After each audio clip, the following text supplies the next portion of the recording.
байна уу? Одон дор суугаас та бүхнийхээ амрыг ирэн мэдчилж байна. Химийн элементүүдийг хэрхэн нээсэн бэ нэвтрүүлэг хүрэхэд бэлэн боллоо. Нэвтрүүлгийн хамтран ажиллагчаар спортын хувцсыг Америкаас Заяа Спорт Шоп болон Эрхэм Баян Эрүүл Бие, Эрүүл Монгол хүний төлөө Вига компани нүклийн хүчил бэлтгэл ивэнтдгээ ажиллаж байна. Нэвтрүүлэг НТV Одон дор радио 107 83.3 хүсээ хост төлгөөнөөр та бүхэндээ хүрч байна. Тэгээ өнөөдрийн бидний ярилцах сэдэв бол ураны эргэн тойрондох уран идвэл өхөө гэдэг сэдвийн дор ярилцж байна. За яг одоо Хятад улсын Ланжа хотоос физикч Бэлгүнтэйгээ холбогдоод байна. Өдрийн мэнд төргий бэлгүнэ. Өдрийн мэнд сайн байцгаана уу гэд. За урнаа юу гэж бодож байна гэд. Би чамд ингээд одоо хоёлаа юу гэж бодъё л та нөгөө юм цайны халбаг өгдөг штеп. Сахар утгадаг. Тийм халбгаар ингээд сахарных нь оронд уран бай гэж бодъё. Тийм уран өгөөд идэх үү гэвэл идэх үү. Идвэл үх нэ. Идэхгүй. Идвэл үх нэг идэхгүй юу те. Гэтэл нөгөө талаас бас эн чинь их янз янз болчихж байгаа юм те. Нөгөө ийм хошигнол байдаг аахгүй. Амар уран чин дотор амар өндөр энергитэй хими элемент байж байгаа шүү дээ. Тэгээд агай өндөр цацраг идэвхтэй ураныг бол идэж болно гэдэг. Идэж бол угаасаа болно. Гэтэ ганц л удаа идэнэ гэдэг байхгүй. Тэгээд дахиж идэж чадахгүй. Гэтэ ганц л удаа идэнэ гэдэг юм зүгээр одоо хошигнолгээ хэлчихээр зарим хүмүүс нь бүр хэтрүүлж ойлгоод явчих гэдэг тий. Одоо ингээд өнөөдрийн ярианы сэдэв бол жинхэнэ нөгөө хүмүүсийн амар их хэрэлддэг одоо урнаа битэрийг магадгүй дараагийн 7 хоног хэрүүлийн хил авны бай болгож мэдгэр сэдэв ба. Тэгэхээр уран гэдэг хими элементийн тухай өнөөдөр бит хоёр ярилцсанаа. За ямар ч байсан асуултанд хариулах юм бол цайны халбаг уран би хэн нэг үнд халбагдаад өгөө таныг идэхгүй гэх юм бол мэдээж идэж болохгүй тэрийг. Тийм одоо юм дураараа юм хийж болохгүй тий. Нэгт за яагаад вэ гэвэл тэр уран цацраг идэвхтэй байна уу идэхгүй байна уу гэдгээс үл хамаарсан юм.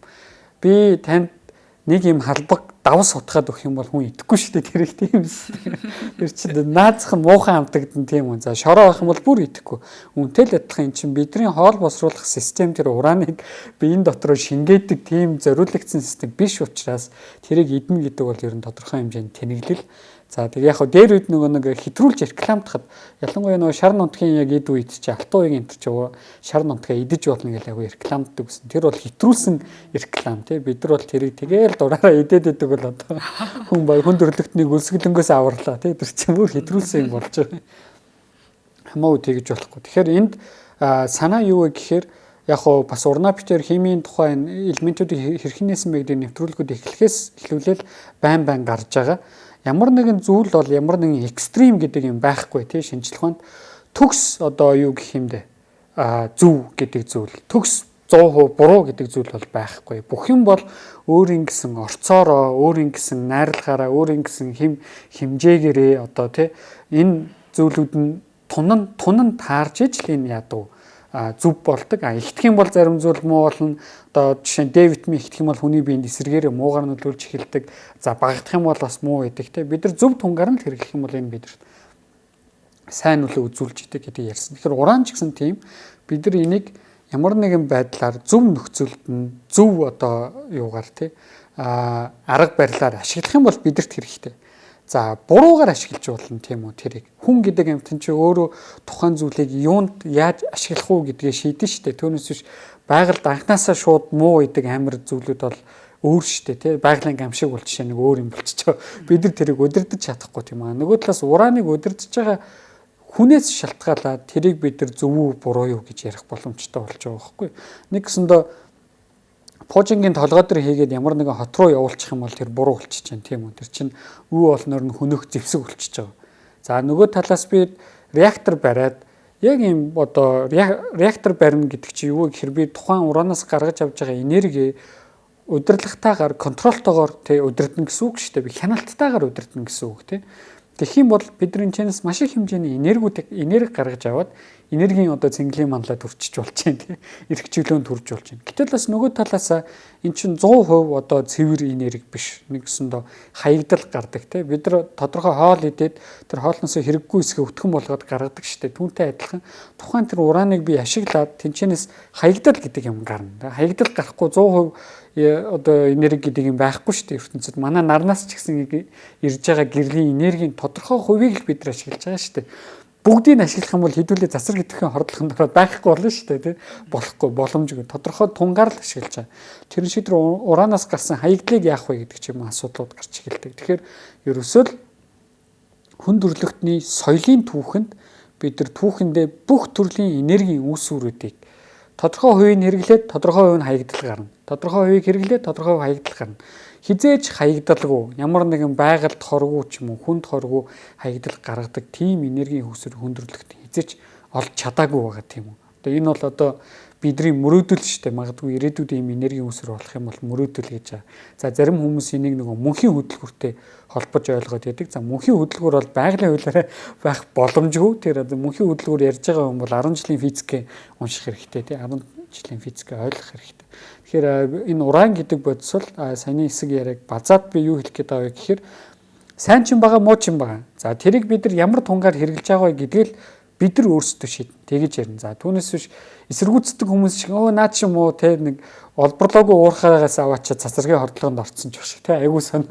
Тэр чи одоо нэгсэндээ идээгүй хоолндоо хордцсон байна гэсэн үг шүү дээ. Тэр хүн чи тийм юм яриад идэг. Тийм юм бол ингээ боломжгүй те хүн идээгүй хоолндоо хордно гэж юу гэсэн үг юм те. Тийм одоо юм байхгүй. Тэгэхээр ингэж одоо хамаагүй хэд нэг талыг бид нар барихгүй л гэсэн санаа. Тэгэхээр за уран гэж тэгвэл юу юм гэж асуух хэрэгтэй тий. Уран гэдэг чинь юу юм гэдэг. Одоо нөгөө уран чинь урангийн гол хүмүүс бараг айдаг болцсон нэг юм хар дарсан зүудч болцсон юм шиг байна тий. Сүүл рүүгээ бараг нөгөө уран гэдэг нэртэй хүмүүс ч тийм чи хэлмэгдээд балрах гэдэг байгаа байхгүй. Тэгсэн шүү дээ. Миний постн дор тий тороол юунуудаас ураана болооч гэж орж ирээд бүгдийн блок гэсэн чинь юу бичснийг ерөөсөө мэдэхгүйгээр шууд автоматар ингээд бичээд идэм билж тайгаа амар. Тийм тэд нар чинь зүгээр уран гэдэг үг орсон л байх юм бол тий ингээд балаараад эхэлж байгаа байхгүй. За тэгэхээр уран гэдэг бол хими элемент юм байна. За англиар uranium гэдэг тий хими элемент. За хими элемент гэж юу юм? Хими элемент гэдэг бол бидний одоо энэ хими элементүүдийг хэрхэн нээсэн бэ гэдэг нэвтрүүлэг дээр нь байнга ярьж байгаа зүйл. Энэ бол орчлон ертөнцийг бүрдүүлж байгаа нэг материйн нэг хэсэг тийм үү. Би энэ шилийг ингээд барьлаа гэхэд шил чинь өөрөө миний энэ шилийн аягуул өөрөө тодорхой нэг хими элементүүдтэй байгаа. За хүнийг ямар хими элементүүд бүрдүүлдэг гэж бит хоёр ярьсан тий. Хүн бол дотроо жишээ нь хүчил төрөгч, төмөр, йод, фосфор гэх өчнөө хими элементүүдээс бүрдсэн байдаг. За кальц гэх мэт, фотор гэх мэт. За уран бол эдгээр энэ хими элементүүдийн нэг адилхан хими элемент. Гэхдээ юугаараа ялгаатай юм бэ? Энэ хими элементүүдийг ялгадаг нэг л зүйл байна. Тэр бол атомын дугаар буюу цөмд нь байгаа протоны тоо тий. Протоны тоо нь өөр болчихсон бол өөр элементүүд болчихж байгаа шүү дээ. Протоны тоо 1 байвал юу вэ? Ус төрөгч 2 байх юм бол гели 92 байвал юу вэ? Уран гэдэг элемент л байгаа байхгүй тийм ч ерөөсөн. Тэгээд за энэ элемент маань протоны тоо нь 92 байдаг. Энэ бол ус төрөгчтэй харьцуулахад 92 дахин хүнд элемент байх нь шүү дээ. Дор хаяж 92 дахин хүнд. Энд чинь нэмээд энэ 92 протонуудыг тогтоон барьж байгаа тодорхой хэмжээний нейтрон хэрэгтэй шүү дээ. Нейтроны тоон одоо хэд гараа явцсан байна? Бараг 100 гараад явцсан байдаг баха. Энд чинь асар хүнд элемент гэхгүй уран гэдэг маань. За энэ хүндийг ингэж төсөөлж болно. Хоёулаа 200 грамын устаа за 100 грамаар л ярь амраар нь тий. 100 грамын нөгөө нэг юм цаасан аяг байдаг шүү дээ. Тэрэн дотор ус ичил та. 100 грамм ус ичлээ. Жинлэх юм бол 100 грамм л жинлэгдэн шүү дээ тий. Тэгвэл яг тэр эзэлхүүнд нь таарсан уран хийчихэл та хоёулаа. Тэгэх юм бол энэ ямар одоо жинтэй хэмжигдэх вэ гэхээр 1.9 кг болж хэмжигдэх байхгүй. Энэ юу хэлж ийн гэхээр уран гэдэг элемент бол уснаас 19 дахин нягт элемент гэхгүй. Маш өндөр нягттай элемент байна гэсэн. Тийм учраас зарим төрлийн одоо танк байгаа шүү дээ. За зарим төрлийн онгоц ч юм уу эдгээр объектуудыг нэвтэлж бууддаг буунууд гэдэг штэ нөгөө нэг юм танк нэвтлэгч буунууд гэдэг те танк устгагч буунууд гэдэг штэ тэр буунуудын сумны оройг ураанаар бүрдэг байхгүй. Уран ч маш өндөр нягттай элемент учраас нөгөө танкны том хуйгийг цоо аваад танк дотор ороод дэлбэрээд тэгээ бас нэг юм дайны муухай юм барьчлаа те. Яг уран бол өөрөө ингээ сайн муу маш олон түүхтэй элемент байгаа. Тэгэхээр ингээд тэгж танк устгагч хийдэг. Нөгөө талаас маш өндөр нягттай учраас танкны гадаргуугаас бүрдэг ураанаар тий бүрчдэг. Тэнгүүд юм хэр оргийн нэвтэрч орохгүй. За өөр дэлхий дээр байдаг айгүй өндөр хамгаалалт шаардлагатай объектууд байдаг шүү дээ. Тэр объектууд дээр жишээ нь бид нар ураныг ашигладаг ба. За уран гэхдээ өөр айгүй үнэтэй элемент, дээрээс нь цацраг итгэх гэдэг одоо уранаас салдгүй нэг юм нэршил байгаа шүү дээ. Тэр нь байдаг учраас яг хөө бид нар уранаас гадна тодорхой хэмжээний нэг хар тугалаг гэх мэт объектуудыг ашиглаж яадаг тийм элементүүдийг ашиглаж яадаг. За ийм учраас ийм өндөр нэгттэй элемент байна. За нөгөө талаас уран бол өөрөө за миний хувьд бол маш сонирхолтой гэж хэлж болно. Яг хөө зарим хүмүүс чи цацраг итгэхт дурлаа гэж янз янзын юм ярьж магадгүй тийм. За цацраг итгэх гэдэг бол өөрөө физикийн маш сонирхолтой үзэгдэл. За уран бол өөрөө байглаасаа маш бага хэмжээний цацраг идэвхтэй байдаг элемент байгаа. За бид нар цацраг идэвх гэдгийг уран гэдэг объект элементтэй холбоод автоматар Чернобыльтэй холбоод Фукушиматай холбоод тэгээд ягаад ч юм Хирошима Нагасаки болоод дандаа юм уу юмруу холбогдоод ингэ явчихдаг. Тэгээ ерөөсө цацраг идэвх гэхээр барыг хар давтдаг тийм айдаг ба. Гэтэл цацраг идэвх гэдэг чинь өөрөө энэ чинь бас л нөгөө тунгийн асуудал яригдана. Бидний одоо банан дуртай хүмүүс байдаг л бах тий. Эсвэл одоо дэлгүүрийн том бананы тасаг байгаа шүү дээ. За тэрэн дээр би бүр өнгөрсөн жил туршилт хийжсэн. Ямар туршилттай вэ гэхээр Гайгер худалдаж аваад одоо нөгөө Гайгерийн тоолор худалдаж аваад тэгээ ингээд бананы тасаг дээр очиод Гайгерийн тоолор асааж байгаа байхгүй. Гайгерийн тоолор чинь дондон ингээд дууран зэ. Яагаад тэр банан чинь цацраг идэвхтэй бодсон байхгүй. Тэр дотор чи радон явж байгаа. Тэгэхээр яг нь бидний иддэг жимс банан гэдэг жимс маань хүртэл цацраг идэвхтэй байждаг. Гэтэ баг тун нь бага учраас би нэг ширхэг банан идэд учиргүй цацрагаа хордохын ороод өгчихгүй нь шүү дээ тий. Дор хаяж 2800 ширхэг ч юм уу одоо асар хэмжээний банан идчихэж би тий цацрагийн хордлогод орно. Энэ юу хэлж байгаа гэхээр тун гэдэг юм ярьж байгаа байхгүй. За нөгөө талаас бид нар одоо боршуур байгаа шүү дээ. Манай энэ нөгөө нэг хотын дараа жил болгон сольдог тий. Тэр боршуур гэдэг зүйл байгаа. За тэд нар тодорхой хэмжээний цацраг идэвхтэй байдаг. Яагаад вэ гэхээр дахин босруулсан хүнд одоо элементүүдээр хийдэг байхгүй тэрийг. Тийм учраас тодорхой хэмжээний цацраг идэвхтэй байдаг. Гайгерийн тоолор худалдаж аваад одоо нөгөө 100 яг боршуур солих гээд баахын боршуур бөгнүүлээ тавьсан байдаг шүү дээ. Тэрэн дээр аваад чи дуурах юм бол дууран заяа. Тэр чин дондон ингэ дуурна. Бид нар ингээл өдөр тутмын амьдралдаа боршуур хүртэл цацраг идэвхтэй байждаг. За бүр одоо жоохон дэгстүүлж ярих юм бол тодорхой хэмжээний цацраг идэвх бидний одоо хотын энэ усны хоолойнууд байгаа шүү дээ. Дид бүтцийн. Эдэртэй ч гэсэн тодорхой хүнд элементүүд бэждэг учраас бохирдлоос хамгаалж яадаг тийм ч тодорхой хэмжээнд. Тэгмээс бидэрт хэрэгтэй зүйл واخхгүй. Бид нар зөв ашиглах юм бол тийм хэрэгтэй зүйл байгаа. Тэгэхээр цацраг идэвхийн ингүүт л учиргүй айгаал нэг юм чөтгөр сүнс мүнс харсан юм шиг тийм байхгүй юм харсан юм шиг айгаал тэгээд иж болохгүй. Цацраг идэвх бол байдаг нь үнэн сүнс чөтгөртэй харьцуулахад. Гэхдээ их тунгаар авах юм бол яг тэр чи хортой. Наадсхан зүгээр л би усыг хэд их хэмжээгээр уух юм бол миний бөөрөнд ачаалал өгöd баларна шүү дээ тэр чи тэ. Тэрнтэй л адилхан. Тунгаа ихтүүлэх юм бол хортой, тун бага авах юм бол тэрийг март тэ. Тэр ямар ч надаа хор үнэл учруулахгүй. За нөгөө талаас нөгөө л нэг хүмүүсийн ингээл маргаал идэг хүнд уснаас нөгөө уснаас уран гарлаа. Тэр нь ингээд мал амтан хордууллаа. 2 толгойтой мал төрлөө, 3 толгойтой мал төрлөө гэх мэт ингээл янз янз юм яриад идэг. Гэтэл энд бас зүгээр нэг нарийнт нэг юм хэлэхэд юу вэ гэхээр төрхийн эндэгдэл гэдэг нэг ойлголт байгаа. За төрхийн гажиг гэдэг нэг ойлголт байгаа. Энэ хоёр ойлголт зөвхөн хүнд байдаг ойлголт биш шүү дээ. Хүн чинь байгалийн амьтан шүү дээ. Хүн бол байгаль дээрх байгалийн нэг хэсэг шүү дээ.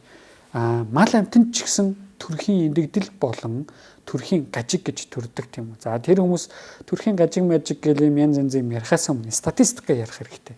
Тухайн мужид төрхийн одоо малын гажигтай төрөлт хэд байдгийг тий. За энэ яг яагаад цацраг идэвхээс болсон гэдгээ баталгаатай гаргаад ир. Бити нэг юм сонир идээгүй хоолндоо хорцсон юм яриад тий. Тийм тэр бол угаас тийм байхгүй. Яагаад гэвэл тэр газар чинь цацраг идэвх байхгүй юм чинь тэр мал чинь хордох юм байхгүй хэвгүй юу ерөөсөө. Гэтэл ингээ мал нь хордод байдаг, хүн нь хорддоггүй те их сонир. Гэтэл хүн чинь баг малаас илүү эмзэг амтэн штэ цацраг идэвх. Тэгэнгүүт ингээ ийм сонин тохиолдол гардаг. Тэгэхээр ингээ логикоор эн чинь худлаа зүйл гэдэг харагдаад байгаа байхгүй. Тэгэхээр энэ дээр бол ийм зүйлүүд бид. Энэ дээр яг нөгөө малын эмчтэй бас ярьсан байхгүй. Тэгээд нөгөө нэг хэдэн мал яг цацраг идэвхт хордож үхсэн юм бэ?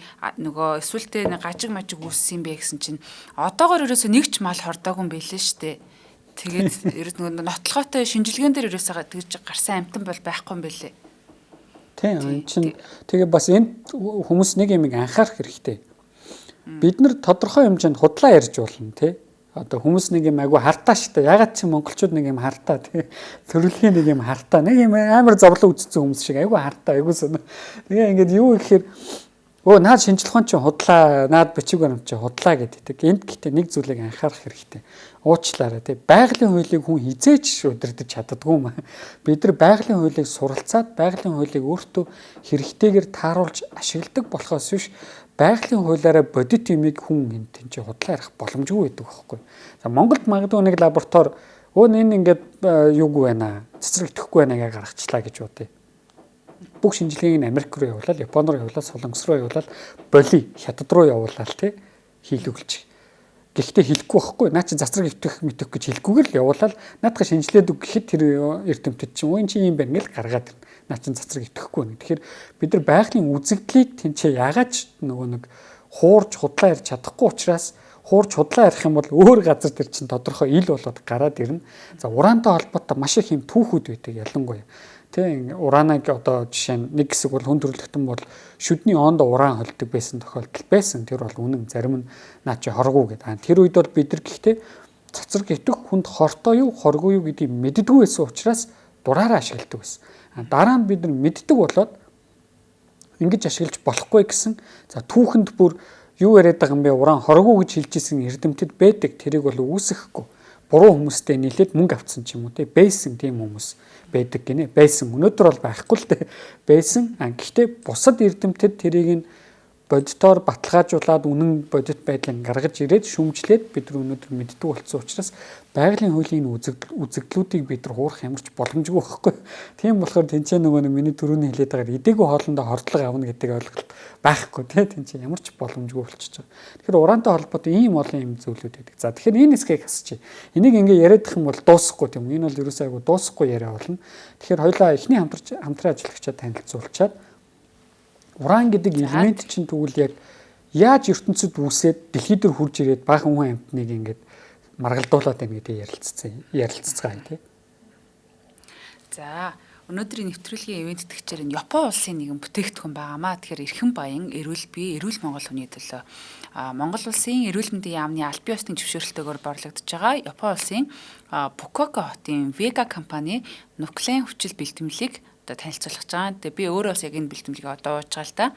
Тэгээд энэ бэлтгэлийн нуклеин хүчлийг саалман загасны төрснөөс гаргаж авсан Япон хүний одоо эчээнгүй сэтгэлээр үйлдвэрлэсэн ямар ч химийн орц найрлага байхгүй хүнсний ийм нэмэлт бүтээгдэхүүн. Тэгээд нөгөө яг хэрэгцээтэй зүйлээ бас нэмэлтээр хэрэглэчихэд те хаягтайхан байдаг. Тэгээд энэ нуклеин хүчлийн тухай товч тайлбар өгөхөд нуклеин хүчил гэдэг бол нөгөө ДНХ, РНХ ба эсийг эрүүл байлгадаг одоо хамгийн ийм чухал хүчил гэж хэлж болно. За тодорхойлбол ДНХ нь эс мэдлээд өөхөх хүртэлх бүх үйл ажиллагааг чиглүү зохицуулдаг энэ зүйл. Тэгээд энэ нь эсийг өсгөх, хуваах, удамшлын мэдээлэл дамжуулах, амин хүчлийн дарааллыг одоо РНХ-д өгөх гэх мэт одоо бидний бие ч нөгөө эсэс бие даасан 37 их 80 эсэс бүтсэн гэдэг байгаа тий.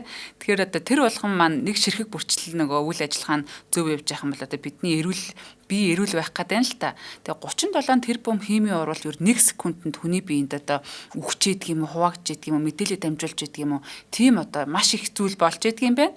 Тэгэд энд нь нөгөө нэг маш чухал одоо зүйл нь нуклеин хүчил байгаа юм байна. Тэгэхээр энэ ДНХ ген гэж нэрлэгдэх хоромсоомд савлагдсан сегментэд хадгалагддаг.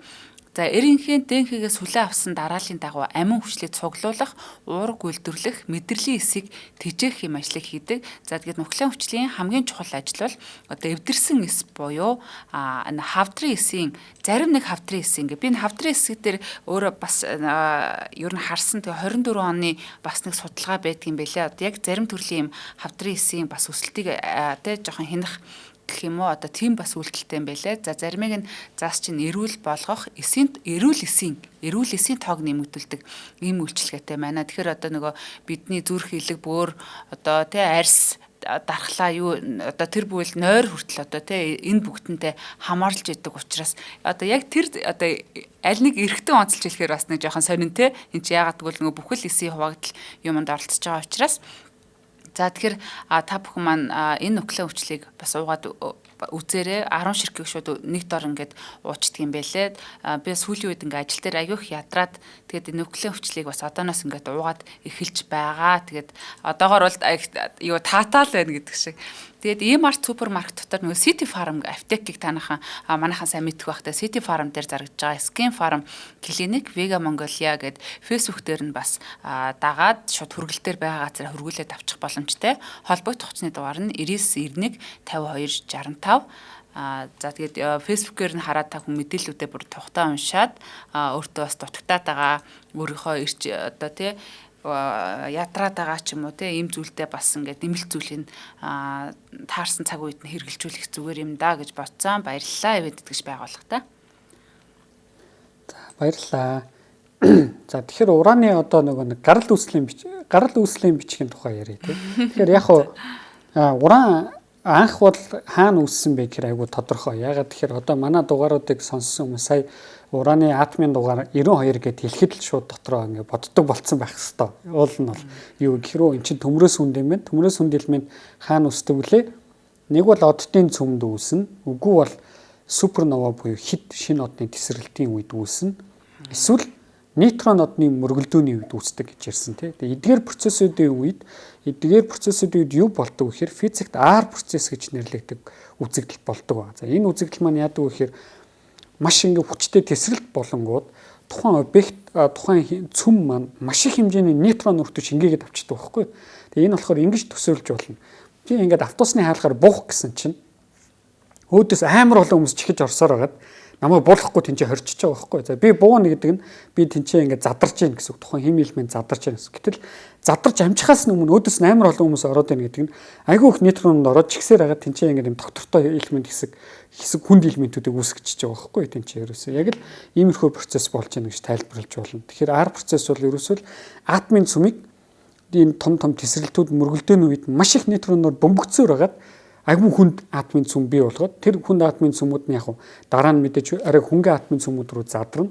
Тэгэхэд уран, плутон, алт гэх мэт элементүүд үүсдэг гэж хоёулаа зөндөө ярьсан тийм. Тэр уран маань ерөөсөө л ийм үүсэж байна. За энд гэхдээ нэг их гоё юм болсон. Тэр нь юу вэ гэхээр бид нар гравитацийн долгион буюу таталцлын долгионы нээхээс өмнө уран болон уран төст хүнд элементүүд, плутониум гэдэг юм уу тийм. Эдгээр элементүүд ерөнхийдөө л супернова тесрэлтийн үед л үүссэн байх таа гэж таамагладаг гэсэн байна. Гэхдээ жинхэнэ ажиглалтын үр дүн юу гэж хэлдэг гэсэн бэ гэхээр өнөөдөр ертөнцийн байгаа нийт ураны хэмжээнд хүрдэггүй байсан байхгүй. Тодорхой хэмжээнд хүрдэггүй.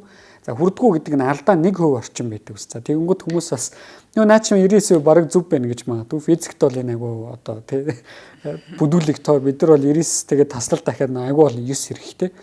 Тэгэхээр тэр ингээд энэ үр дүнгууд ханаас дараа нь гарч ирсэн бэхээр таталцлын долгионыг нээгээд хоёр нейтронод хоорондоо мөргөлдөх үед таталцлын долгион бас тэмцэнээс цацарч гардаг. Энийг хүндрэлтэн хамгийн анх хэмжиж авсан. Хэдхэн жилийн өмнө. За 10 жилийн өмнө шахам. За ингэж хэмжиж аваад дараа нь чинь хоёр нейтронод хоорондоо мөргөлдөхөөр килонова гэдэг тесрэлт болдог. За урна битээр одоо орон дээр энэ тухай бол дэлгэрэнгүй дугаар хийсэн тийм. Килонова гэдэг суперновагаас хэдэн сая дахин өндөр энергитэй тесрэлт бий болж байгаа. Тэгэхээр тэр чинь яг гэрэл гарна гэсэн.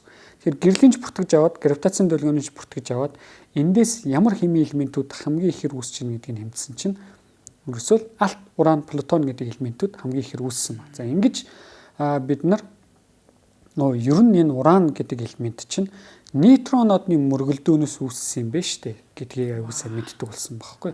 Тэгэхээр одоо дараагийн удаа ч юм уу нэвтрүүлгээр ч юм уу эсвэл те зурагтаар ч юм эсвэл боддоор уран харах юм бол тэр бол нейтронодны мөргөлдөөнөөс үлдсэн нэг сэг бах нь биш те тийч.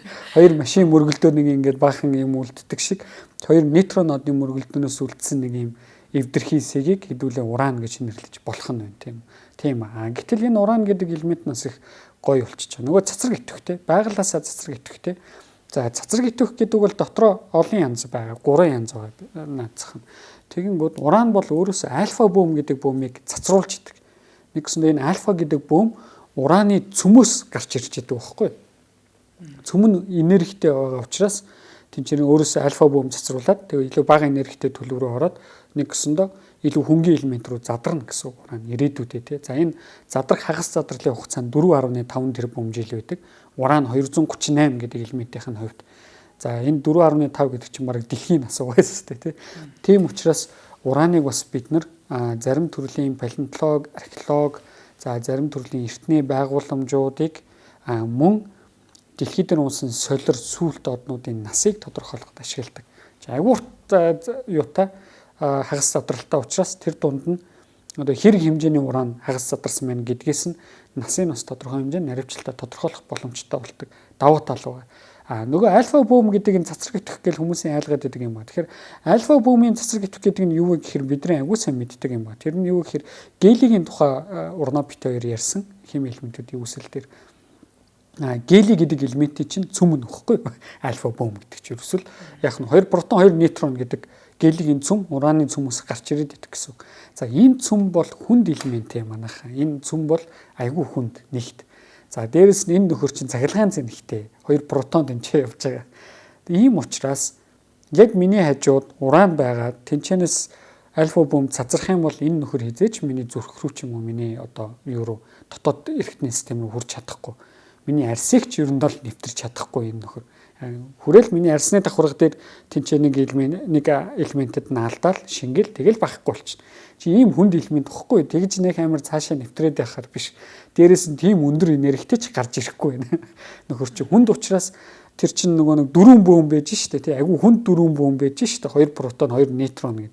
Хүнд учраас чи холж явж чадахгүй واخхгүй. Тийм учраас миний арсыг нэвтэлж чадахгүй тэнцээ ингээ байхгүй болчих. Тийм учраас энэс нэг амар сүртэй цацрагийн хордлого бол би яахгүй.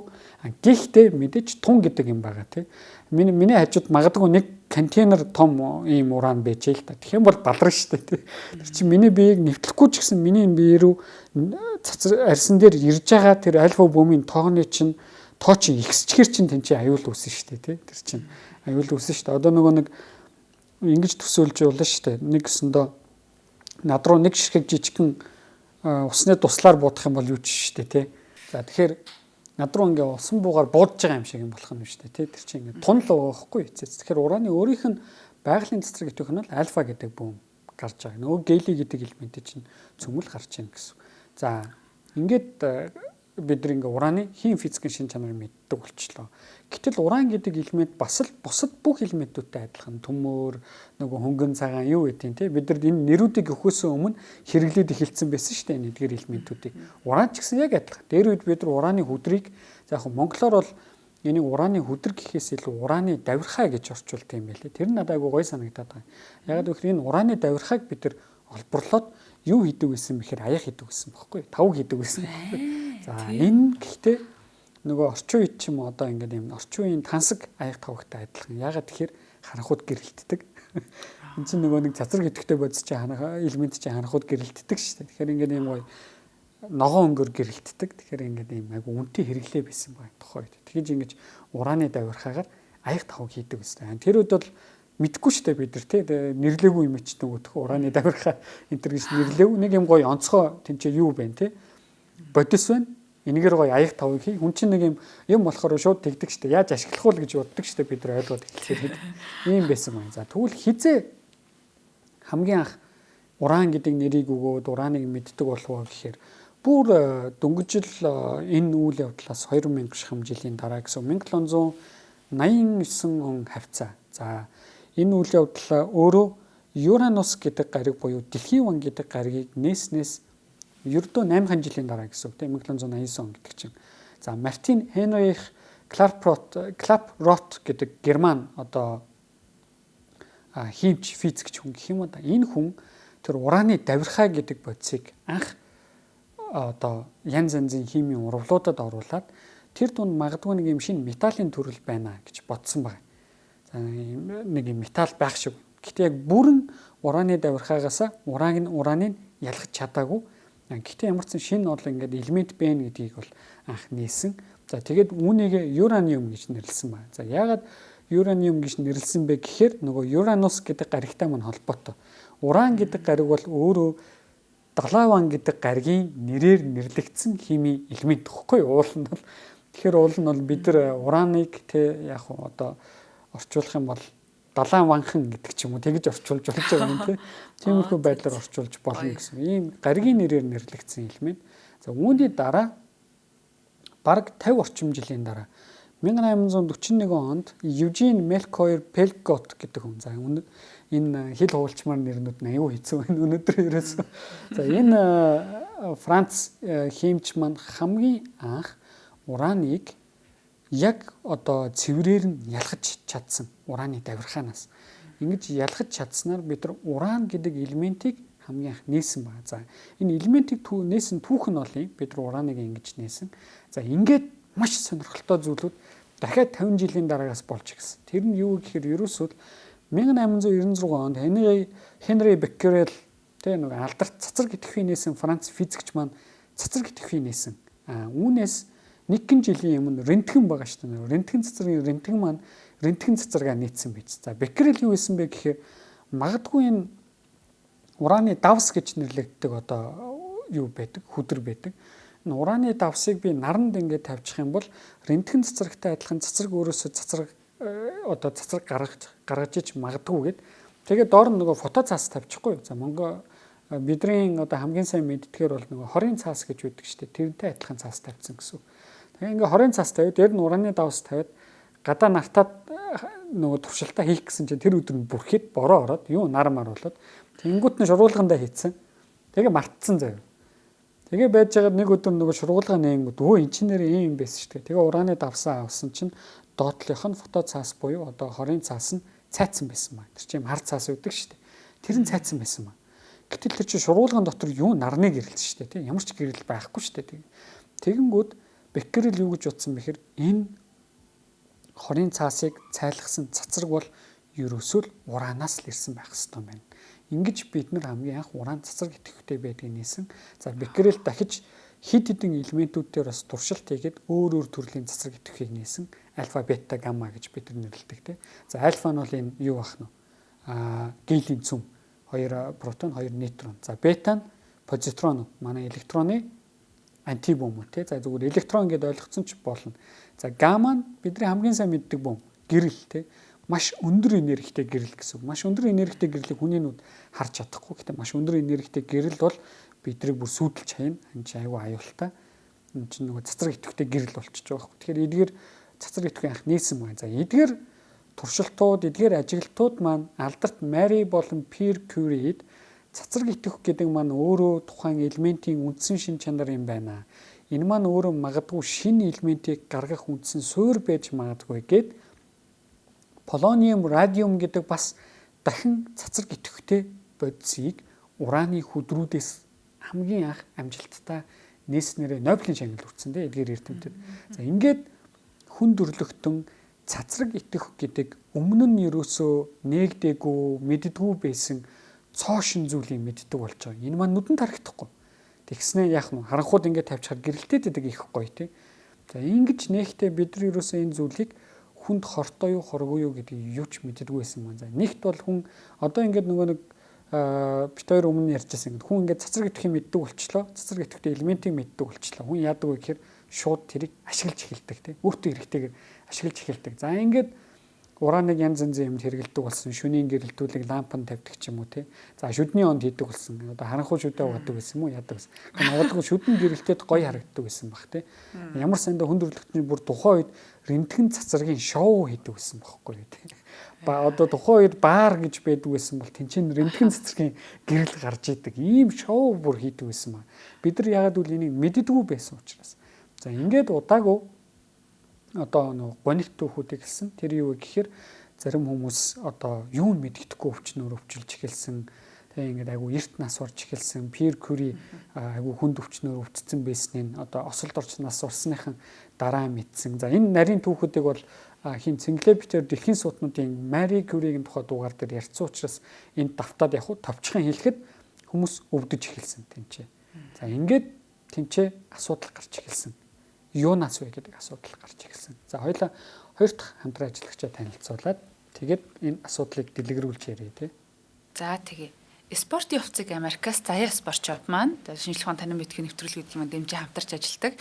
Тэгэхээр эднийх бол Nike, Under Armour, Adidas одоо бидний хамгийн сайн мэддэг өдөр тутамдаа хэрэглэдэг Vans, Timberland, North Face гэдэг одоо дэлхийн шилдэг одоо бүхий л брэндүүдийн спортын болон өдөр тутмын одоо хувцас сэргэлүүдийг хамгийн хямд үнээр та бүхэн санал болгодог. Тэгээ заяа маань өөрөө бас нэг худалдаа авалтаа хийж гэн бас тэндээс бас тэгээ явуулдаг одоо хамтрагч байд юм уу байна. Тийм учраас одоо ийм гоё нөгөө хямдралуудаар ч юм авсан үнээсээ энд авчраа зархаар нэг хамгийн хямд үн гэдэг юм бас байж болоод байгаа юм байна. Тэгээд яг нөгөө Америкийн нэгдсэн улс болон Англиас ирдэг баталгаатай оригинал нэг Timberland-ийн гутал авдаг. Тэгээд нөгөөх нь хулих Timberland байвал ямар ойлог байх вэ те.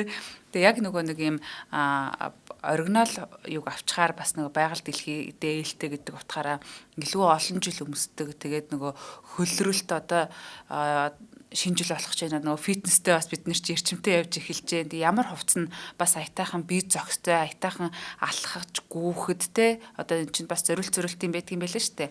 Тэгэхээр заяа маань өөрөө бол маш сайхан гой зөвлөөд танд одоо хүссэн тохирсон хувцсыг авчирч өгнө. За тэгээ бүр одоо хай классын те Gucci Dior-ын хүртэл юмнуудыг оруулж ирд юм байлээ. Тэгээ эднийхээ нүгэд бас удаагүй байгаа. Нисдэг машины замын эсрэг талд маргад төвгээд байгаа. Тэгээ нисдэг машины хажуугаар явж байвал та бүхэн манаас Zaya Sport Shop-ыг бас сонирхоод ороод үзээрэй гэж зөвлөж байна. За Facebook-оор норч хараад бас бараавчгийн харчвал амар байдаг. Zaya Sport Shop гэж латинаар бичээрэй. Холбогдох хүчний дугаар нь 88 тэгтэг 91 92 гэсэн байна. За ингээд Zaya Sport Shop-ийнхаа хамт олонд их баярлалаа. За эднийх тэгээд хувц гэлтгүү бас витамин нэмэлт хэрэглэл зэрэг одоо хүний хэрэгцээнд юу байгаа, спортоор хичээлж байгаа хэрэгцээнд юу өрхтэй вэ тэр бүгд бас байдгийн шүү. За баярлалаа. За заяахта баярлалаа. За одоо ингээд урааныг бид нар ойлгоод цацраг идэвхтэй юм байна. Энэ ер нь хүнд хортой юм биш үү гэдгийг мэддэг болсноор цацраг идэвх гэдэг зүйл хүнд хортой байна гэдгийг бид нар мэддэг болсон. Түүнээс биш уран хүнд хортой гэдэг шууд үнэлтийг эндээс гаргаж болохгүй. Яагаад вэ гэхээр цацраг идэвхт өөр олон нэгдлүүд байгаль ертөнцийн дээр бэж идэг тийм. Одоо дөрөвний Кюригийн нээсэн полиниум радиумаас эхлүүлээд наадзах нь нөгөө манай бананд явж байгаа радиум ч юм уу тийм. Энэ маань бананд хүртэл байж байгаа ш. Тэгэхээр энэ цацраг идэвх гэдэг зүйл ихт тун ихтэх юм бол хүнд хортой байна гэдгийг бид нар олж мэдсэн байна. За үүнээс юу эхэлсэн бэ гэхээр ерөөсөө цацраг идэвх тэгвэл хаанаас гаралтай бэ гэдэг айгуу том асуулт гарч эхэлж байгаа байхгүй. За энэ маань өөрөө давхар ажилтнуудыг бид нар хийж эхэлсэн. Яагаад тэгэхээр тухайн химийн элемент маань цацраг идэвх одоо өөрөөсөө гаргаж штэ. Цацраг идэвх цацраг өөрөөсөө гаргасаар хагаад хоёр өөр элемент болдог ч юм уу тий. Өөр элемент рүү хувираад байна тэнцээ. За өөр элемент рүү хувирна гэдэг чинь тухайн үед үжээ Менделеевийн систем нэгтцсэн байсан. Тухайн элементийн атомын цөм дөх протоны тоонууд өөрчлөгдөж байна гэсэн үг шүү дээ. За эндээс ямар санаа хүндрэлтэнд төрсөн бэ гэхээр хүй. Цацраг идэвх гэдэг чинь тухайн элемент хоёр өөр элемент рүү тухайн хүнд элемент хоёр хөнгөн элемент рүү задарж байгаагийн симптом буюу одоо задарж байгааг илтгэж байгаа юм байна шүү дээ гэдгийг бидэрт гаргаж ирсэн байхгүй. За үүгээрээ хүндрэлтэн хамгийн анх удаага цөмийн харилцан үйлчлэл гэдэг зүйлийг олж нээсэн байна. Цөмийн хүч гэж товчилж хэлдэг те цөмийн хүч буюу бид нар цөмийн ирнэ рүү нэг алхам ойртож байгаа байхгүй. За одоо орчин үед бол энэ цацраг идэвх гэдэг бол цөмийн сул харилцан үйлчлэлээс болдог гэдгийг бид нар мэддэг болсон. Цөмийн сул харилцан үйлчлэл бол цацраг идэвхийг бий болгож байгаа гэсэн. Тэгээд цацраг идэвх одоо нэгсэндээ ингэж төсөөлж болно. Тухайн их энергитэй цөм маань өөрөөсөө альфа бом, гамма бом, бета бом ингээл цацрагаад ахна шүү дээ. Тэгэхээр чин өөрийнх нь энерги багасаад байна гэсэн үг шүү дээ, тий. Нэгсэндээ өөрөөсөө нэг юм алдаал байна гэсэн. Алдсаар хагаад өөр цөм рүү хуваагдах хэрэгтэй болчихж байгаа байхгүй тэр чин. Ягаад тэгэхээр өөртөө байсан энерги алдаад дуусч байгаа юм биш. Энийг бий болгодог процесс нь бидний яриад байгаа цөмийн сул харилцан үйлчлэл. Одоо үнийг бий болгоод юм байна гэдэг. За яг хөө энийг хүндрэлтэн бас ойлгох гэж Мари Кюри энтрээс хойш дахиад 50-60 жил болсон л та яг хөө одоо ингээд товчлоод арчиж байгаа болохоос шүү дээ. Бас айгу том түүхүүдтэй. Гэхдээ энэ дунд энэ процессуудыг ойлгодог болоод цөмийн энерги гэдэг зүйлийг бид нар ойлгодог болоод явжсэн чинь юу болсон бэ гэхээр 1905 онд Альберт Эйнштейн Е тэнцвэр м/c квадрат гэдэг тэгштэглээ бичсэн. За энэ бол яг хөө тэгштгэл биш том яа тий. Энэ юуг хэлж байгаа вэ гэхээр энерги масс бол энергийн нэг хэлбэр гэдгийг хэлж байгаа байхгүй. Энерги хизээч одоо устдаж алга болохгүй, оргуу хосноос бий болохгүй. Гэтэ энерги нэгээс нөгөөрөө хувирна гэж байна. Дулааны энерги гэдэг ч юм уу те. Гэрлийн энерги ингээд янз янзын энергийн төрлүүд бол хувираа явждаг. За энэний нэг төрөл нь масс байгаа байхгүй. Бид нар өөрсдөө бэж юм гэсэн.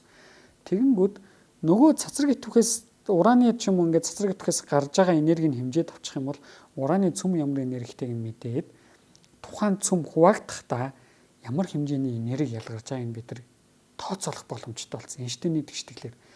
За энэ ерөөсөө юуг авчирж байгаа вэ гэхээр хүнд хоёр төрлийн бодлыг энэ авчирж байгаа байхгүй. За эрдэмтэд бол энийг хараад юу гэсэн бэ гэхээр хүү энергийн их үүсвэр гэж харсан. Бид нар чинь 1 тонн нүүрсийг шатаагаад 1 киловатт цаг энерги гаргаж ирснаас 1 грамм ураныг цэцэр идэвхтэй ураныг шатаагаад одоо цэцэр идэвхтэй ураныг шатаана гэдэг нь нүүрсийг шатаана гэдэг шиг шатаах биш шүү. Зүгээр 1 цэцэр идэвхтэй уранаас бид нар чинь 1 киловатт цаг энерги гаргачих юм биш гэдэг айгуугаа юм өөдрөг бодол өгж байгаа. За тэгсэн тухайн үед бол цаг үе хэцүү байсан шүү дээ. Ураныг нээсэн үед чинь цаг үе чинь айгүй юм онцгой таарсан. Дэлхийн 1-р дан болсон, 2-р дан болох гээд байждаг. Тэгсэн нөгөө талд хүмүүс юу гэж харсан бэ гэхээр хүү 1 киловатт цаг яах вэ? Энэ бүх энергийг би замбраагүйгээр гаргах юм бол эн чинь бөмбөг биш гэдгийг олж харсан байгаа байхгүй. Нэг удирдлаггүй гаргах юм бол бөмбөг юм байна. Удирдлагатай гаргах юм бол эрчим хүч юм байна олж гаргасан. За жоохон одоо хадуугаар хэлэх юм бол би энийг удирдлагатай гаргах юм бол манай хотыг бүхэлдэн тижээх юм байна. Би бүхэл бүтэн 1 том хотыг 1 грамм уранаар тижээж чадах юм байна. Хүндрэлттэй ингээд маш гоё энерги одоо эрхчлүүлэнд хүрэх юм бол хүндрэлтэн дахиад нэг алхам одоо яах нь ахих юм байна гэж бодсон байгаа. Нөгөө талд хүмүүс юу гэж бодсон бэхээр энийг би удирдлаггүй гаргах юм бол бүхэл бүтэн нэг хотыг газар хөрсдөө тэгшлээ хийчих болох юм байна гэж бодсон байна. Тэгэхээр ингээ хоёр өөр бодол гарч ирсэн. Харамсалтай цаг үе хүнд таарсан. Хүнд таарсны улмаас дайн болсон. Дайн болсны улмаас бид нар цөмийн бөмбөг гэдэг зүйлийг хийсэн. Цөмийн бөмбөг хийсэн. За Хирошима Нагасаки дээр хүндрэлтэн бол 2 л удаа цөмийн бөмбөг хүмүүс дээр туршилсан шүү дээ. Тэр бол Нагасаки Хирошимагийн одоо гонхтой түүх. Энэ маань өөрөө Хирошима дээр хайсан цацраг идэвхт ураныг баяжуулж хийгээд бий болгосон бөмбөг. Нөгөө плутон нөгөө Нагасаки дээр хайсан плутоны бөмбөг. Ийм хоёр бөмбөгийг хаяад за энэ ураны бөмбөг гэдэг нь юу гэхээр ерөөсөө л тэр уранаас гарч байгаа энергийг удирдлаггүй болгочихж байгаа байхгүй юу? Тэгэхэд л энэ чинь тесрэл байхгүй болчихно. Нөгөө талд нь удирдлагатай болчих юм бол цөмийн цахилгаан станц. Тэгэхээр ийм зүйл болсон ба. Гэтэл бас их үүнтэй холбоотой нэг сонирхолтой түүх яриад хоёлаа өнөөдрийн дугаараа дуусгая. За нэгт цаг ойрхон баг үлдсэн байна. Хоёрт дараагийн сэдв маань угаасаа цөмийн эрен гэдэг сэдвийн тухай бит хоёр ярина. За энэ маань өөрөө шууд ураантай холбогддог сэдв учраас дараагийн сэдв рүүгээ үргэлжлүүлээд ураны тухай ярьж болно. За манай сонсогч нар бас асуулт байвал үлдээж болно тий. Тэгээ хараад дараагийн дугаар дээрээс асууж болно. Яг тэгэхээр уран бол өөрөө ингээд дандаа маргаан дагуулж байгаа айгүй хэцүү нөхөр байгаа тий. Анх ч гэсэн ингээ хүмүүс ураныг энергийн Эйнштейний томьёог ашиглаад хэмжиж болох мэдэнгүүт хүмүүстэн чи асуулт асуусан биш тий. Энийг би хотыгоо тижээхэд ашиглах эсвэл хотыгоо газар өрсөлдөд тэгшлэхэд ашиглах уу гэдэг юм асуултууд гарч ирсэн ба. Тэгэхээр ингээд дайны үед бол энэ дайн болсон учраас бид нар муугаар ашигласан. Гэхдээ байгаль их бол өөрөө их сонирхолтой байна. Тэрний юу вэ гэхээр Африкийн Габон улсын Окло гэдэг ийм уурхай байдаг юм байна л та. Тэгээ ингээд 1970-ад оны үед хүдэн дайны үед гэсэн үг шүү дээ. 70-ад оны үед эрдэмтэд судлаач нар яажсан мэхээр ураны хүдэр хайж явж хагаад тухайн уурхайд байгаа уран 235 буюу нөгөө цөмийн бөмбөгийг чи хийдэг уран багхгүй 235. Бид нар уран 238 буюу байгаль дээр байдаг уранаар бид нар цөмийн бөмбөг хийж чадахгүй тэр бол боломжгүй ерөөсөө. Гэтэл байгаль дээр уран 235 0.172% л байдаг байхгүй. Асар бага байдаг учраас байгаль дээр би олсон уран 235-аар цөмийн бөмбөг хийх боломжгүй. Тийм учраас ямар процесс хийдэг вэ гэхээр уран 238-ыг тодорхой критик массын утга руу аваачингууд тэр нь өөрөө урвалд ороод бидэрт уран 235-ыг өгж идэг. За бүдүүлгээр хэлэх юм бол шүү манайхан өгж идэг. Тэгсэн чинь энэ Оклогийн уурхайгаас уран 235 хайгаал очихгүй тий. Тэгсэн чинь байгаль дээр байдгаас бүр бага байдаг байхгүй тий чинь бүр бага заяа. Яагаад гэдгийг гайхаад тэгсэн чинь яасан гэхээр айгүй сонирхолтой зүйл болсон байна. 2 тэрбум жилийн өмнө тухайн Окло уурхайд байсан уран 238-ийн одоо хэмжээ байгаа шүү дээ тий. Тэр нь одоо би физикч нарын хэлдэг критик утга гэж байна. Тэр критик утганд хүрчээр нөгөө уран чинь цөмийн урвалууд явуулаад эхэлдэг байхгүй тийм чи уран 235 ашиглаад эхэлнэ гэсэн үг тийм чи. Нөгөө уран 235-ын утганд критик утгандаа хүрчингүүд цөмийн урвал явуулаад энерги ялгаруулад уран 235-ын утганд баг болоод эхэлдэг.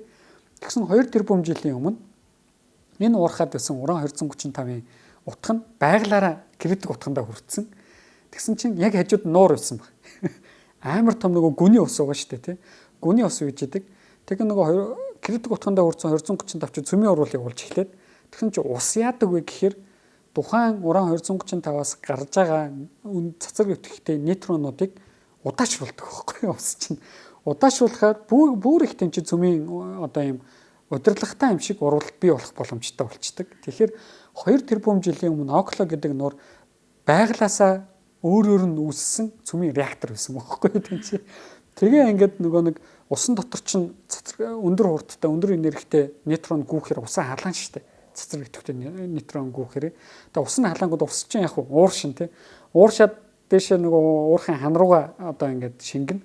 Тэнгүүд нөгөө цацраг өвтгхийн урлал нь зогсож чинь. Тэгээ жоохон байж байгаа буцаад газар буун штэ тий. Тэнгүүд дахиад цацраг өвтгхийн урлал нь игсэн. Тэгээ ингээд тухайн тэр уурхын 235-ын утга нь 0.3 руу ортлоо багассан байгаа байхгүй.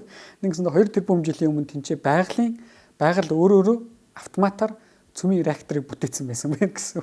За энэ бол ерөөсөө цөмийн реактор яаж ажилладаг вэ гэдэг процесс. Цөмийн реактор яг л ингэж ажилладаг. Бид нар уран 235 тавьчихна. Тойроод ус байж байгаа. Ус маань уран 235-аас гарч байгаа тэр цацраг нейтронуудын хурдыг багасгана. Тэр нейтрон маань усан дотор явахдаа тухайн усаа халаана. Ус халаад явах уур гаргана. Тэр ууран дээр нь би турбин тавина. Тэр турбин эргэлдэн. Турбин эргэлдэхээр цахилгаан бий болно тий. Тэгэл болоо. Халсан усаа яах юм? Буцаагаал эргэлдүүлчих чинь тий. Цахилгаан станц бол юм. Ерөөсөө нүүрсний цахилгаан станц ч юм шүү дээ. Бид нар нүүрс шатаалаа. Шатсан нүүрс ус халаана. Халсан ус уур гаргана. Гарсан уурс турбин эргүүлнэ, эргэсэн турбин цахилгаан гаргаж юм. Нүүрснийх нь оронд уран тавьчихж байгаа байхгүй тэнцээ. Тэгэл болоо гэсэн. Чин хамаагүй жижигхэн, хамаагүй аюулгүй, хамаагүй байгальд хоргүй ийм процесс байхгүй. Уулна бол тий. Байгальд хортой байсан бол тэр Окло гэдэг газар баларцсан байгаа шүү дээ тэнцээ. Тийм үү? Гэтэл энэ чинь зүгээр байж гин гэсэн. Тэгэхээр ийм процесс болсныг эрдэмтэд олж нэгээд их сонирхолтой юм тохиолдол гарсан байна. За тэгэхээр дараагийн сэдвээр урнаа битээр ярих зүйл юу вэ гэхээр энэ ураныг тэгвэл бид нар одоо ашиглаж эхэлсэн байна. За хамгийн ихний ашигласан нь одоо харамсалтай байна тий. Бид нар муугар ашигласан. Бөмбөг хийгээд тэгсэлж хайсан.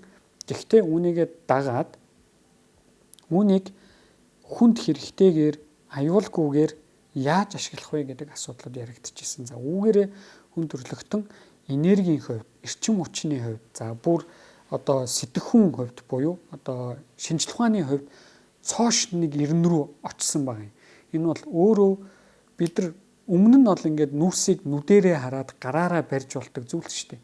Ийм зүйлээсээ бид нар энерги гаргаж авдаг гэсэн бол ураныг олж нээсэн нэр хүн төрлөختөн анх удаага нүдэнд харж гарт баригдахгүй зүйлээс энерги гаргаж авч сурсан ба. Цөмийн 90 рүү бид нар нэг алхам ойртсон. За цөмийн 90 бол хүн төрлөختний шинжлэх ухааны технологиг бол ерөөсөө экспоненциал өсгсөн. Бүх зүйл маш хүчтэй орж ирсэн. Ямар сайндаа цахилгаан эрчим хүч наацхан. За нөгөө талд нь шумбаг жонкцууд. За зэр зэвсэглэлд бол маш ихээр орж ирсэн. За бүр нэмээд энэ бол өөрөө давхар одоо наривчлалыг маш өндөр хэмжээнд аваачсан байна. Ерөөсөө наривчлал гэдэг зүйлийг өмнө нь бид нар мянганы орны л наривчлалтай байдаг гэсэн бол цөмийн 90 рүү алхаснараа бид нар тэрбумны орны наривчлалтай өндөр хэмжих боломжтой болсон. Дээрэс нь тэгж хэмжигч ёстой болсон. Тэгэхгүй бол тэр чинь баларна шүү дээ, тийм нөгөө Чернобыль шиг юм болчих жуулна шүү дээ бас. За ийм 90 рүү алхсан байна. Тэгэхээр дараагийн цөмийн 90 гэдэг дугаараар бит хоёр ураныг яаж цөмийн цахилгаан станцад ашигладیں۔ Наа чи хортомоо хоргомо гэдэг тухай ярина. За зүгээр спойлтоход хорч байгаа хоргууч хэсэг байгаа тийм. Энэ бол цэвэр ийм хоргуу юм тэнцээс гарахгүй. Цөмийн хаягдал гэдэг зүйл тэндээс гарч идэг. Тэр бол мэдээж хортоо. Гэхдээ нүүрстэй харьцуулах юм бол гайгүй заяа. Яагаад вэ гэхээр нүүрсний уурхай дотор хүмүүс ажилдаг. Тэр хүмүүсийн уушигны хорт тавдар, сүрье, одоо уушигны усчлалт энэ төрлийн өвчнөөр үхсэн одоо нүүрсийн уурхайд нэг 10 жил хүн ажиллуулахад үхсэн хүмүүсийн тоо ураны уурхайд уран амьсгалаад үхсэн хүмүүсийн тооноос дор хаяж 1000 дахин бага байдаг хөхгүй. Дор хаяж шүү. За орчин үед бол бүр тэг энэ зүрх. Ягаад тэгэхээр орчин үед бид нар уран олборлохдоо хүн ажилуулахаа болцсон. Дээр үед бол бүдүүлэг байсан хүн ажилуулдаг байсан. Одоо бол янз янзын физик химийн процессуудаар тэрийг хийдэг болсон. За энэ аюулгүй байдал нь бол ерөөсөө тэгж одоо нэг юм юу биш. Одоо нэг тэг мангар нөхөр очиж ажиллаад тэрийг агаачаар ингээд болохгүй болгоод ахаар биш. Яагаад энийг юм бэ? Баталгаатай хэлж байгаа хэрэг хэрвээ тийм байсан бол дэлхийд даяараа ураны хөдрүүд энэ балраад засваргийн хордлого гараад бид нар өнөөдөр тэд нар нэг бусад хүмүүсийн хэлдгээр 2 толгойтой бэлгүүн 3 толгойтой гар сууж явах хэрэгтэй байхгүй юм. Гүү ийм юм өнөөдөр дэлхийд дээр байхгүй. Гэхдээ энэ нь би дэлхийд дээр хүмүүс ураны олборлолт хийж байхдаа алдаа гаргаж ирсэн үү? Гаргаж байгаагүй гэж хэлж байгаа юм биш. Бид нар алдаа гаргаж ирсэн. Гэхдээ хүн гэдэг чинь гоё амтан. Юу вэ гэхээр бид нар алдаанаасаа суралцдаг байхгүй. Суралцаад технологи сайжраад ингээд явж байгаа. За өнөөдөр 2025 он гэж бодоход хүн төрөлхтөн цөмийн эринд нэвтрээ 100 жил болж байна тий. Бидний 100 жилийн хугацаанд зөндөө алдсан. За хамгийн алдартай алдаанууд бол одоо хүнээс болсон алдаа бол Чернобыль байна. За байгалийн гамшиг бидэр тохиолдсон. Тэр бол хамгийн алдартай нь Фукушима байна тий.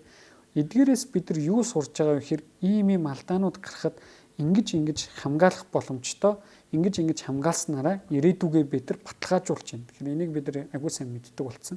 За өнөөдрийн цөмийн реакторууд бол Фукушима гэнэ юу шиг Чернобыль шиг алдаа бол гарахгүй. Чернобыль бол цэвэр хүний буруугаас болсон зүйл тийм.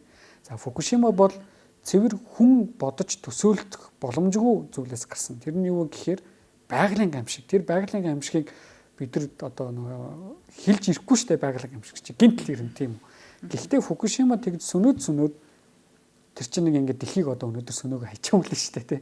Яг тэгэхээр Фукушимаг барихтаа л Япончууд мэдчихсэн цунами ирж болон газар хөдөлж болно гэдэг нь мэдчихсэн учраас contamination маш сайн хийгдсэн. Гэхдээ тэр нь ингээд contamination ерөөсөө алдагдаагүй тий. Ямар нэгэн аюулгүй байдал алдагдаагүй гэсэн үг бас биш.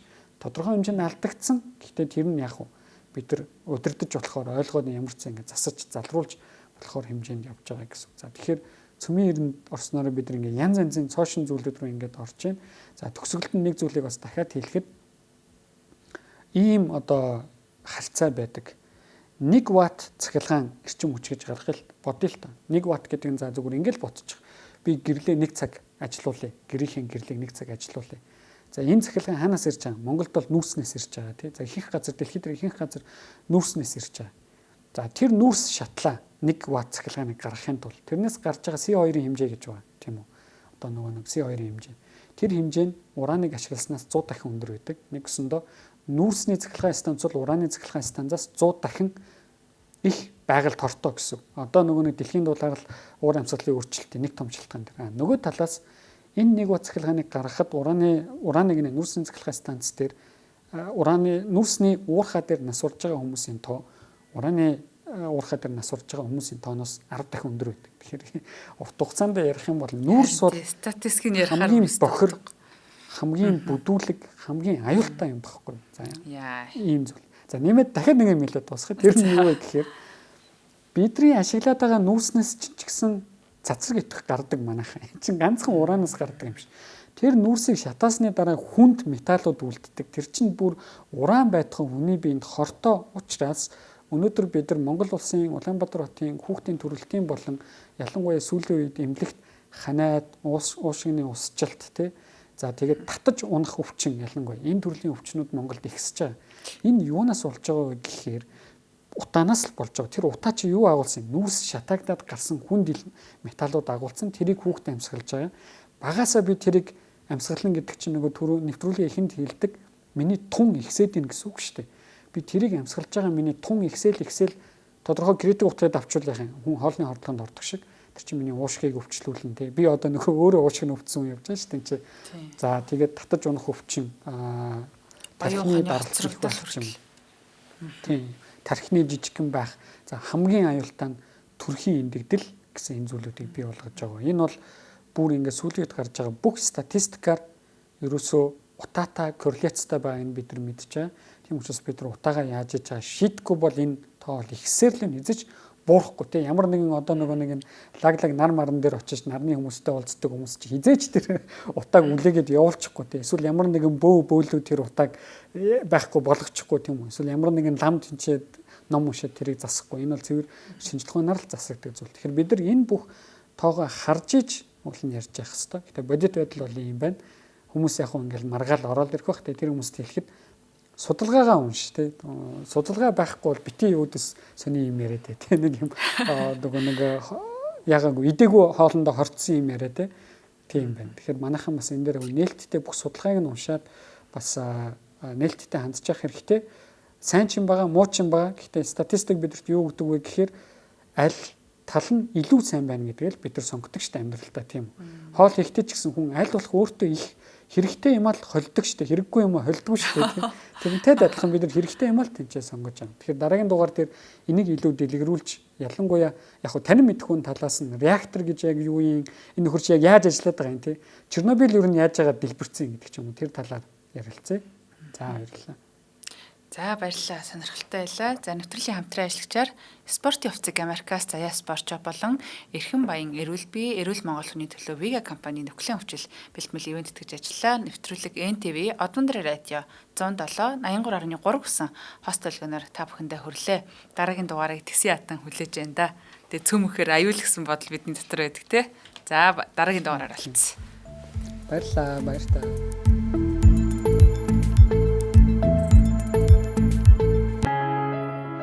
Нэвтрүүлгийг хүлээн авсан Нарны аймгийн монголчуудтай баярлалаа. Одмондөр сувг нь энэ мэдчлэн таны мэдхүйн мянган нэвтрүүлгийг 2026 оны 7 сарын 1 хүртэл та бүхэндээ хүргэх юм. Их хэлээрээ шинжлэх ухаан танин мэдхүйг түгээхийн үлсэд нэгтгэх хүсвэл та бидэнд хандив өгөх боломжтой. Жилдээ ганцхан удаа 100,000 төгрөгөөр биднийг дэмжснээр шинжлэх ухаан танин мэдхүйг түгээх энэ үйл хэрэг амжилттай үргэлжлэх юм. Одмондөр нэр дээрх Худалдаажлын банкны дансгаа 4191 Тэг 4518. Та 100,000 төгрөгөөр шилжүүлэхдээ гүйлгээний утга дээр нь өөрийн нэр болон утасны дугаараа заавал бичээрэй. 100,000 төгрөг хандалснаар Одмондөр сувгийн алтан гишүүн болох юм а. Шинжлэх ухаан, танин мэдхүй Монголд ялах болтугай.